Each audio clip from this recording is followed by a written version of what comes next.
appeal by, the neighbor that had separate attorney that night of the meeting, but, it was a fiasco. It really was. I had very serious reservations that this present BZA would be the worst BZA in Rappahannock's history of at least the last 40 years, and I wish I had been wrong. If y'all have time to watch the video of that meeting, they were sitting there, we had one individual member that was trying to make up their own interpretations, their own definitions, and they don't have that ability.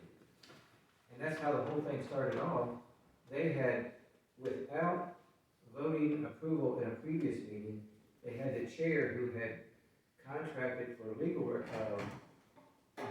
counsel that night with the sole purpose of trying to determine of the definition of a kennel, so whether or not they would actually hear that application, that the room was full.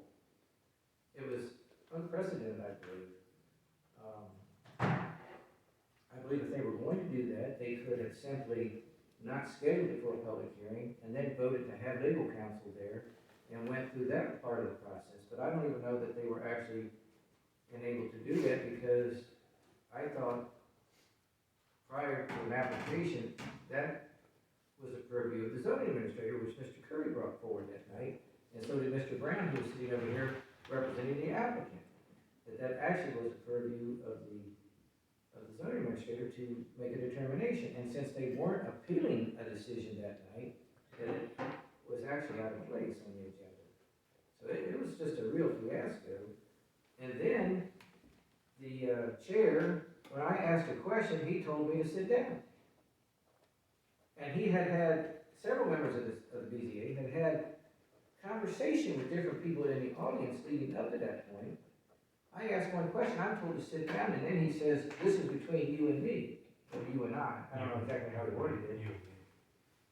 So he's clearly not able to be objective in his dealings as a chair. So I guess what I would like this board to do is to ask, and I brought this forward in 2016, that this board provide funds for proper training of both the BZA and planning commission members, and they agreed to it. And I don't know how many have taken them up on that, but I believe that we should not see any members of the body for the planning commission that will not take the planning commission, certified planning commission training. If they don't initiate getting involved in that, we give them a set of dates. If they don't do it, we don't put them on there, we take them off, whatever is necessary. And then I think that this board needs to send a letter to the court. I'm gonna send one. And include the video, and just tell them that we strongly ask that they require BZA training for anyone that they appoint, because it was a fiasco. Maybe as a corollary to what you're saying, is as good a time as any to bring it up, and it's something that the Berkeley Group consultants are aware of. I mean, if you look at what the Rappahannock County Planning Commission and the Board of Zoning Appeals are handling in terms of permit applications, I would say, I haven't looked at the empirical data, but it feels like more than 60% of the applications are tourist homes. We've talked about this before. And if you took away tourist homes, occasionally there are some pretty hard-fought applications like this one where all interested parties have something to say. My view is I think before I was on this board, you at least considered changing our zoning ordinance to basically place the Board of Zoning Appeals back in a zoning appeals role. They would have two traditional rules. Right, and that we eliminate the special use permit provision of our zoning ordinance and everything's an exception, or, and I think this would also be correct, whether exception or special use, everything goes planning commission, board of supervisors, and the BZA has an appeals role, and with training directed at that role, I think that maybe regardless of the individuals who comprise the Board of Zoning Appeals at any given time, their role would be limited to, There's appeals and variances. right, yeah, you know better than me, Well, but no, but that's, sometimes we forget, nice one word for it. It's variances and appeals, that's the traditional role. But I think we found out that time that there was approximately 30% or whatever the number was of BZAs across the Commonwealth that have the additional role granted by the governing bodies of doing conditional use permits. But I can understand, especially after sitting through that meeting, why we might reconsider that, but at the same time, we must also consider that it's going to increase the workload that we have as a board, and of course, yeah. the county attorney as well. Well, that's where, to finish I should add on and we talked about this before, and I'm not sure it's a good idea, but I'm just gonna put it out there for discussion. You look at most tourist home applications, like I think of the Eastons, I think the Thornhills, I think of these other property owners that have huge properties that come in and it's like, the planning commission says, okay, it's a huge property and you're talking about using this house for short-term rentals. We get criticized for not having a public hearing, it goes on to the BZA, they have a public hearing. I feel like in the vast majority of tourist home applications, there are very few problems, and maybe there could be some system, as something we've highlighted for the Berkeley group, maybe there could be some system where you have most non-problematic tourist home applications are handled administratively by permit, and that just leaves a handful. And then I think, if I'm right, that most of what the Planning Commission and BZ have been doing recently are tourist home application reviews, then arguably, and I absolutely get your point, but arguably the increase in workload would not be great. And in my view, all of these applications, including the dog training facility and others that sometimes by virtue of being special use permit applications because of some strange twist in our zoning orders, they're all ultimately land use and planning decisions, and I think you should be making those decisions. It's hard for me to identify a distinction between special exception and special use permits. Well, okay, this is what I was told years ago before, when I was set over there, is that the special use was basically a neighborhood type of situation. Special exception could take on the grander county-wide significance. And I was given the same education and tutorial, but if you step back and really think about it, they're all county-wide decisions. Well, they could have implications, right? So, I don't wanna, I am opening a can of worms, but It's okay, I was opening a can of worms with my next agenda item, I so. know. I don't know that I'm ready, Again, after sitting through that meeting, I can see the need for doing something a little different, because if they make a legislative decision, and they were sitting there doing it, and the thing is, our board, sometime back in, I guess, 1966 or somewhere along the way when the first zoning ordinance came out, they thought that was a good idea. Yeah. And it worked for the majority of the years that I watched it. But at the same time, when you give legislative authority to a body that's appointed by the judge, then the citizens start having Exactly. a little bit of heartburn with that, because where do they fit in all of it? Exactly. Yeah, and I'm not making an issue of the individuals who comprise the current Board of Zoning Appeals. I've been thinking about this even before I was elected to our board, that the system for Little County just seems unnecessarily complicated, and frankly, I don't think it's great customer service in terms of the experience of our citizens. They really get kind of bounced around, I think, in many cases more than they need to be, given that most of these applications are not particularly complicated.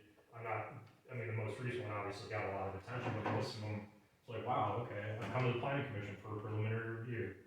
Okay, now we're talking about 2 primitive campsites, please come back for a public hearing. Okay, now that's over, now go to another public, it's a lot. And now that one happened to come to the Board of Supervisors, but many of those end up going to the Board of Zoning Appeals after the planning commission's worked out a lot. And it just seems unnecessarily complicated and Jennifer, arbitrary. this is great conversation.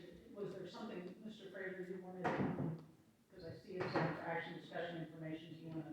No, I don't know, I haven't taken a stab at trying to draft a letter to the judge from this board, but I mean, I believe maybe I could work with Mr. Curry and we could bring it back, maybe Sure. add it to the agenda, of one of those budget discussions, but I really think that we ought to send a letter to the judge saying that, we strongly support a requirement that they take training.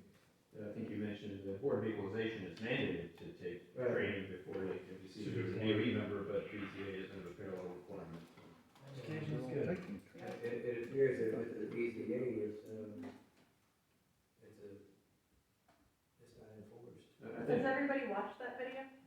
Yeah. I haven't seen that, but I need to. Block out 2.5 hours. I did, I have told the BCA before, they need some local training on the county ordinance, and, it's something that hasn't managed to get done. That is also important, it's something they're not going to get in a state BCA course, they need to understand our county ordinance as well. Well, but definitions are created by the General Assembly. And they're, And the General Assembly did that because it's got to mesh with states around us, so, I mean, it is really bizarre. I just think it's too complicated for a little county as it's organized currently, so maybe we can find some way. So I think that is a consensus that we can take a stab at drafting a letter respectful of the judge's position in all of this. Absolutely. Thank you so much. Thank you. does that include a letter to the BCA asking them to seek training? Well, yeah, let's do that too. Yeah. Can we arrange it for them? Yes. And plan commission too. I mean, my training admittedly has been through the county, or And county supervisor certification program, which had land use and zoning elements, but I knew I was gonna hear it at least once, and we had one former BZA member come in and use the phrase, "I feel." And that was the first thing that I remember Mike Chandler telling us when we took those classes years ago. The first person to say, "I felt," or "I believe," or "I thought," just lost a case on behalf of the locality because zoning has no feeling. Am I right, Mr. Carl? You're exactly right, and It's black and white. remember about 5 years ago, I completely reworked the whole SARI scheme entire to get rid of the SUP and to take it away from BZA and to make certain tweaks in, what really needs to get a special exception. You know, a lot of it can be administrative, Mr. Curry and I have had that discussion too, where there's quite a few things that really are purely administrative, and there's still be an appeal avenue, so you might end up with some wackiness still on BZA, but it wouldn't be nearly what's going on now and has gone on. So if you'll think back, I think that came to a vote in like 2017 or 17, and I think it was a 3-2, that vote, and, because we'd gone through and taken it out, and had kind of fleshed out, as I recall, what could be done administratively, which reduced, you know, just by going through the charts where it says, you know, with the X's on what, just, do you really need a special exception for a campground with 3 tents on your back property? Do you really need, you know, a special exception for having, kennels that are for 4-hour training periods when you could have, you know, a hunt club there with, you know, 150, foxhounds by right? So, you know, if you really go through and look at some of the areas that could make this thing work a little smoother and bring the truly legislative decisions to the board and take it away from the BZA, I think things would run more smoothly. Because you all do have the training to make these decisions. well, I would say that, right after Ms. Donnie and I joined this board, we had 2 special exception permits come before us in March of 2020. And one is still in litigation, and one was in litigation, and both, I think, were unanimous 5-0 decisions where we outlined very specifically tying our decision to general standards applicable to those applications in 170-52 and other provisions of the comprehensive comprehensive plan and other applicable provisions of our ordinance, and we still ended up in court. So, yeah, those decisions have to be ironclad, and they have to be rooted in our ordinance and our comp plan at a minimum, and then we still face liability. So if you're not tying them to something, you almost certainly will face liability from a legal perspective, so something's gotta change, I agree. Well, to address the example with dogs, I bet I could find an armload of people that would be okay with sitting on their porch watching 150 foxhounds go across the field and all the horses with it, and still wouldn't want a kennel next to them with dogs for 4 hours a day. Correct. So, it's kind of the way we always done it, and, I gave an illustration of that one time, and I could do that again, but not today, about the way we always done it. So, Food for thought, for sure. Well, thank you for that, agenda item. thank you for not doing the illustration. Another good. Berkeley Group Plan Commission, Ms. Smith. Well, I had requested this, be on the agenda today for a